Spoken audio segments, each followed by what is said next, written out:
Hi, welcome back to our channel and back to the tutorial for DBMS. Today we're going to discuss topic on the difference between delete, drop and truncate in SQL. So as of you know, it's a important topic whenever block the into gate or anything, you may get the question for the or entry point of also is important. This is for the tutorial video today. So here delete. So we need delete. First of all, what is delete? It's one of your data manipulation language. Sorry, your data manipulation language DML command. What we need is if you want delete, there will be one table. If you want delete one particular or some tuples of a table, we need support of a delete button. Just use the pointer pin.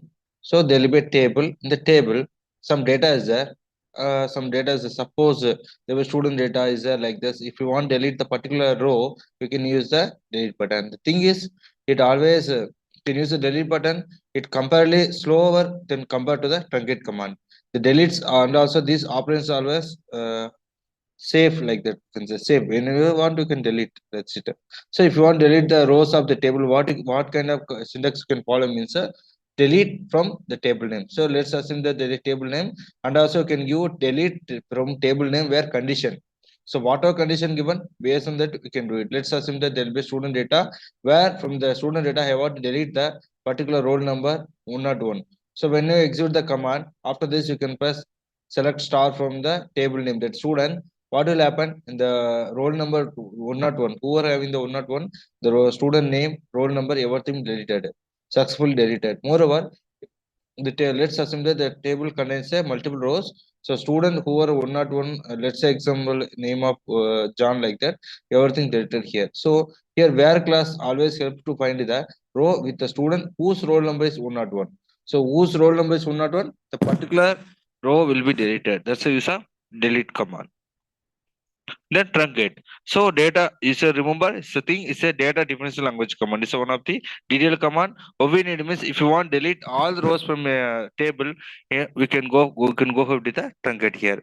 So we cannot delete the single row as it's not useful because remember with the truncate we can't use the where case. So we can delete particular multiple rows like that. So by using this command, the exist of the all the rows of the table is lost here, and it thing is it is comparatively faster than delete command as it deletes all the rows fastly. So let's assume the table have some rows, everything you want delete, you can go ahead with the truncate button, truncate command. So there are syntax is truncate table name, truncate, or you can say truncate space table name. What will happen when you the schema of the table remains same, but we can't use the rollback here, remember. So if you use the rollback and get back the data whatever in the table, but here we can't use the rollback to restore the tuple. Okay, because these are implicit commit and also cannot be rolled back. Let's see the example also. Let's assume the student data. When I give the student truncate table student, what will happen? The execution of the SQL query deletes all the records from the student table, leaving only the column names. Remember.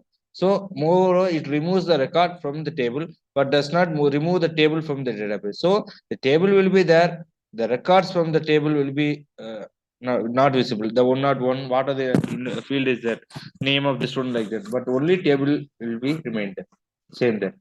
And drop command. So drop is a data definition language command. It always used to drop the whole table here. So do you want to drop the whole table? You can do. So syntax is drop table name, the particular name student or whatever the particular table you want to drop. So we can delete the whole structure of the table. Remember what the use of delete means? We can whole structure, the entire structure of the table will be deleted here. Let's say example, let's assume that I'm going to give the term called drop delete table. Sorry, drop table name student. So when you exit the query, what will happen means you can give select star from the table name student like that and verify also. When you execute, the query removes all the records and drops the table student by removing it permanently from the database. So in the permanently, the database won't be there. It will say database or the table does not exist. So this are the information about the drop, truncate, and delete commands. Thank you for watching the video. If you like the video, please subscribe and share with your friends. Thank you.